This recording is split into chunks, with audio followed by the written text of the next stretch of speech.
I start today's dress with this linen undershirt. Historically, the purpose of these shirts was to protect your other clothing from having to be washed as frequently. Linen underpants would have been worn as well. Today I don't have those, so I have these cotton sweatpants that I have folded up to approximate. My socks are made of wool. The next garment that I don are these single hose. These would have been made of wool historically. Mine today are made out of sleeves that have been taken off of a black hoodie. They are then attached to this piece of black cordage, which I use as a belt around my waist.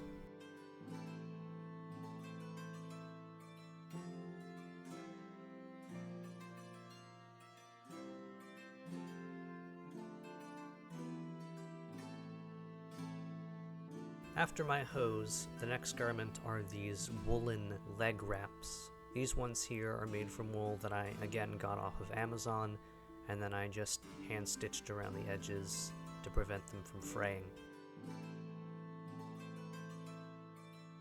They're a little warm in the summer, granted, but they provide a little extra protection against ticks or other insects, and it means that I don't have to wash my hose quite as often either.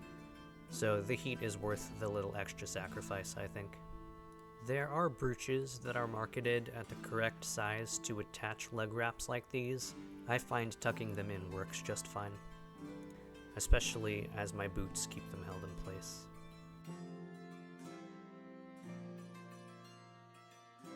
The boots I'm wearing today, I bought at a thrift store. They have a suede outer and a rubber sole, so they're not particularly waterproof. I'll be doing a separate video on these boots because I want to see how effective I can make them, if at all. They're also a little difficult to get on and off, so I might try modifying them so that they lace instead of just pull on. We'll see how that goes. They may end up being one of those garments that I need to replace later on in the future, but for now they look the part, and there is the lower portion of my soft kit completed. The next garment is this jacket or cardigan. I believe it's also made of cotton, so again, not historically accurate, but it provides an extra little layer of warmth and will protect the linen shirt from dirt or mud. It also reminds me a little bit of the shifts that the dwarves wore in the Hobbit movies. I'm thinking of Keely's specifically, although his had a hood.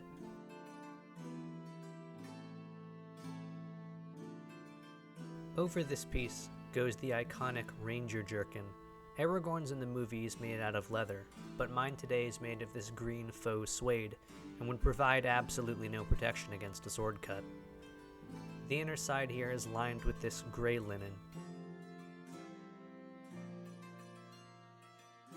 And on the front, I have these little cordage ties. They're nothing fancy, but they won't come apart either. The faux suede is nice for the summer because it won't heat up like the leather would, and it's certainly much cooler than my heavy winter wool tunic is, so it works for now. I do have a special method for tying these so that they don't come apart easily unless I want them to come apart easily. It's one of those practical little tidbits that I just came upon through experimentation after looking at pictures of historical garments and figuring out what would work practically in real life. The belt I'm using here is a very thin, braided belt, and it works well for the small belt knife that I'm using and the belt bag that I'm using. If I was going to be putting on my sax knife or something heavier, I would definitely go for a wider, more supportive leather belt.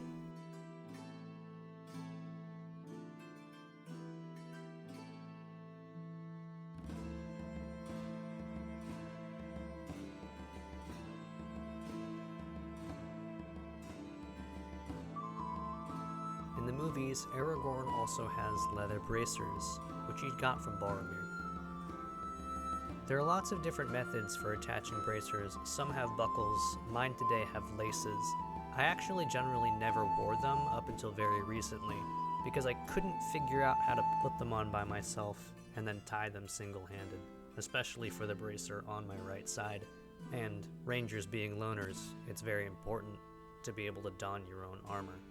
But recently I came up with a method that would allow me to do so, pretty much in under a minute. Even though I can now don a bracer on either side, I'm actually only going to wear one on my left side and not on my right, because as a right-handed swordsman, I find that a bracer impedes my wrist mobility. And in perfect summer weather, this is all I would wear out on a hike.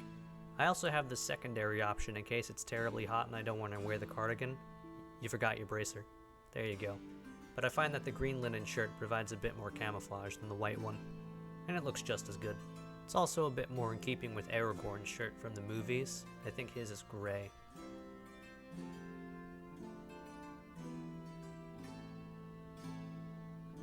Back to our original outfit. If it was starting to rain, I'd reach into my pack and pull out my hood. I also keep a pair of fingerless gloves in my hood just for convenience. These gloves are made out of a knitted green wool. They don't provide any physical protection from a combative standpoint, but they do a good job of keeping my hands warm. I even wear them in the winter if I'm not dressed like a ranger, and if my fingertips get cold, I just fold them onto the inside of the glove there. My hood is made out of the same wool as my leg wraps, and in keeping with that Viking style, I used a traditional Viking template for my hood. It's a square piece of fabric in the front and a square piece of fabric in the back that are sewed to a long rectangle which become the hood. There's plenty of tutorials on YouTube on how to do that. I'll link some down below. The one modification I made was that my hood is actually 2 layers of folded wool on top of each other, so it's very, very warm and it does a great job of protecting me from the rain.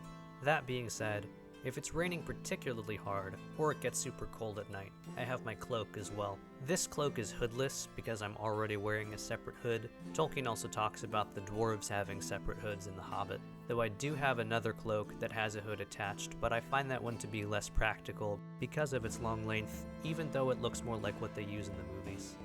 This cloak again takes after the Viking or Celtic styles of cloaks in that it's pretty much just a blanket attached with a brooch at the shoulder. Though you will see that this has an interesting shape compared to just a regular square. It's just by happenstance that it has this shape, as it's really just scrap from my winter tunic. It actually works to wrap around my front quite well though. And that's my full Summer Ranger soft kit, with the weather accessories included. Everything I'm wearing I would either wear while walking out, or I would keep in my pack just in case I needed it. So hopefully people found this presentation helpful or inspiring. I also have this little graphic here. I didn't make this. This is by a gentleman named Michael Sheridan, so thanks very much for letting me put it in the video. I didn't base my kit off of this art specifically, but it is a really good representation of what a good Ranger kit could look like. So I'll put that in the description for anyone who wants to grab it. So, everyone, thanks for watching. Please do consider subscribing and hitting that notification bell. Like and share the video if you'd like to help and support the channel. I'm The Living Anachronism, and this has been my series, Middle Earth on Earth.